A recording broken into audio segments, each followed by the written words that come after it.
Hello viewers, অচেতদার free coaching চ্যানেলে তোমাদের সকলকে স্বাগত জানাই। আজকের এই ভিডিওটিতে তোমরা যারা ক্যালকাটা ইউনিভার্সিটিতে বিএ পলিটিক্যাল সায়েন্স পাস বা জেনারেলে 6 সেমিস্টারে পড়ছো, তোমাদের যে ডিএসসি বি টু পেপারটি রয়েছে হিউম্যান রাইট বা মানবাধিকার, এই পেপারটির একটি ইম্পর্টেন্ট প্রশ্ন 10 বা 15 নম্বরের জন্য মানবাধিকার কাকে বলে এবং মানবাধিকার ও মৌলিক অধিকারের মধ্যে পার্থক্য আলোচনা করো। এটি ভেরি ভেরি ইম্পর্টেন্ট একটি প্রশ্ন। তোমাদের এই পেপারটির যে সাজেশন আমি দিয়েছি সেই সাজেশনের কিন্তু 3 দাগে এই প্রশ্নটি রয়েছে। এছাড়া তোমাদের এই পেপারটির কয়েকটি প্রশ্নের উত্তর এবং শর্ট প্রশ্নের উত্তর আমি ইতিমধ্যে আমার চ্যানেলে আপলোড করেছি, তার লিঙ্ক দেওয়া থাকবে ভিডিও ডেসক্রিপশন বক্সে, তোমরা অবশ্যই ভিডিওগুলো দেখে নেবে। এছাড়া যেসব প্রশ্নের উত্তর আমি এখনও দিতে পারিনি তা আগামী এক সপ্তাহের মধ্যে সমস্ত প্রশ্নের উত্তর তোমাদের সামনে নিয়ে আসবো। তাই আমার চ্যানেলকে তোমরা অবশ্যই সাবস্ক্রাইব করে রাখবে, বন্ধুদের কাছে শেয়ার করবে, নিজেদের মতামত কমেন্ট সেকশনে কমেন্ট করে জানাবে, ভিডিওটি ভালো লাগলে অবশ্যই একটা লাইক দেবে। তো চলো শুরু করি। মানবাধিকার কাকে বলে, মানবাধিকারের ও মৌলিক অধিকারের মধ্যে পার্থক্য লেখো। তা প্রথমে আমরা মানবাধিকার একটা ইন্ট্রোডাকশন লিখবো। দেখো, আজকের পৃথিবীতে এক আলোড়ন সৃষ্টিকারী আদর্শ হলো মানবাধিকার।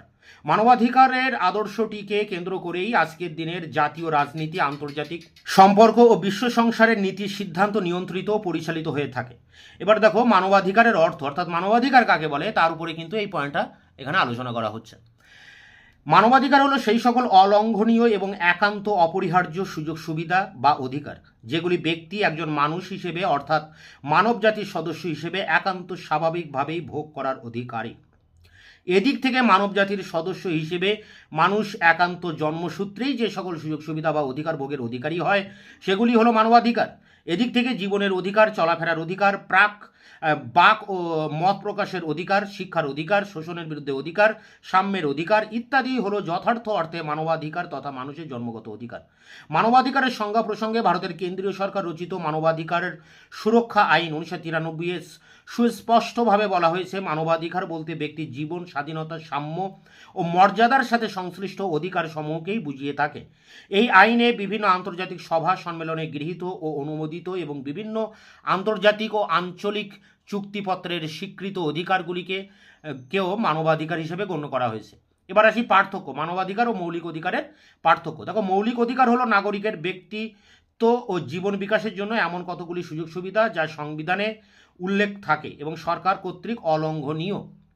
পক্ষান্তরে মানবাধিকার হলো আন্তর্জাতিকভাবে স্বীকৃত ব্যক্তির অধিকার। আপাত দৃষ্টিতে মৌলিক অধিকার ও মানবাধিকার একই মনে হলেও এদের মধ্যে কতগুলি বিষয়ে পার্থক্য লক্ষ্য করা যায়। প্রথম পার্থক্য দেখো, মৌলিক অধিকার ও মানবাধিকারের উৎস। মৌলিক অধিকারের উৎস সংবিধান বা শাসনতন্ত্র। সাধারণত গণতান্ত্রিক রাষ্ট্রের সংবিধানে নাগরিকদের মৌলিক অধিকার সন্নিবেশিত থাকে। অন্যদিকে সমগ্র বিশ্বের মানুষের জন্য জাতিসংঘের সাধারণ পরিষদ কর্তৃক মানবাধিকার ঘোষিত ও স্বীকৃত। দুই, দেখো পরিধি সংক্রান্ত। মৌলিক অধিকারের চেয়ে মানবাধিকারের পরিধি ব্যাপক ও বিস্তৃত। মৌলিক অধিকারের সীমানা রাষ্ট্রীয় পরিমণ্ডলে আবদ্ধ, কিন্তু মানবাধিকার বৈশ্বিক। পরেরটি দেখো, রাষ্ট্রীয় আন্তর্জাতিক অধিকার। মৌলিক অধিকার খর্ব হলে নাগরিকগণ আদালতের আশ্রয় লাভ করতে পারেন। অন্যদিকে মানবাধিকার আন্তর্জাতিক অধিকার। মানবাধিকার রক্ষার্থে বিভিন্ন জাতীয় আন্তর্জাতিক সংস্থা কাজ করে। এবং পরেরটি দেখো, বিকাশ সংক্রান্ত।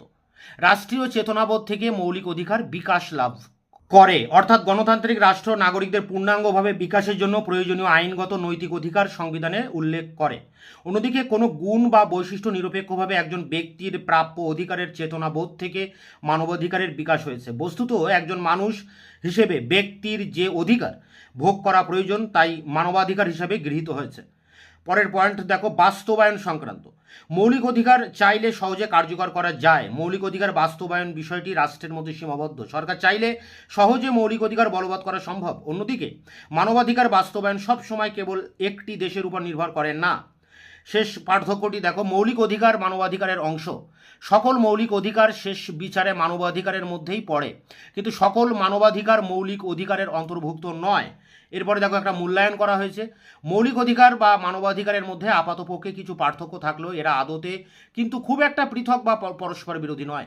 বস্তুতপক্ষে অধিকার ও মানবাধিকার উভয়ই হলো কিন্তু মানুষের সুস্থ, সুন্দর, সুনিশ্চিত জীবনযাপনের পক্ষে উপযোগী সুযোগ সুবিধা বিশেষ। এদের মধ্যে যে পার্থক্য আছে সেটি হলো মূলত মাত্রাগত বা পরিধিগত, তা মোটেই গুণগত নয়। বস্তুতপক্ষে এরা হলো মূলত এক ও অভিন্ন তথা মৌলিক দিক থেকে একাত্মই বটে। তো এই ছিল মানবাধিকার কাকে বলে এবং মৌলিক অধিকার ও মানবাধিকারের পার্থক্য। তোমরা এই নোটটিকে সংগ্রহ করে পরীক্ষার জন্য প্রস্তুতি নাও। তোমাদের এই পেপারের শর্ট প্রশ্ন ইতিমধ্যে আমি আপলোড করে দিয়েছি। এছাড়া তোমাদের যে রাজ্য মানবাধিকার কমিশনের গঠন বা কেন্দ্রীয় মানবাধিকার কমিশনের গঠন, এগুলির উপরেও কিন্তু আমি ভিডিও ক্লাস ইতিমধ্যে আপলোড করে দিয়েছি। তার লিঙ্ক দেওয়া থাকবে ভিডিও ডেসক্রিপশন বক্সে, তোমরা ভিডিওগুলো অবশ্যই দেখে নিও। এছাড়া যেসব প্রশ্নের উত্তর আমি সাজেশন অনুযায়ী দিতে পারিনি তা খুব দ্রুত তোমাদের সামনে নিয়ে আসবো। ততক্ষণে তোমরা চ্যানেলকে সাবস্ক্রাইব করে রাখবে, বন্ধুদের কাছে শেয়ার করবে, নিজেদের মতামত কমেন্ট সেকশনে কমেন্ট করে জানাবে। ভিডিওটি ভালো লাগলে অবশ্যই একটা লাইক দেবে।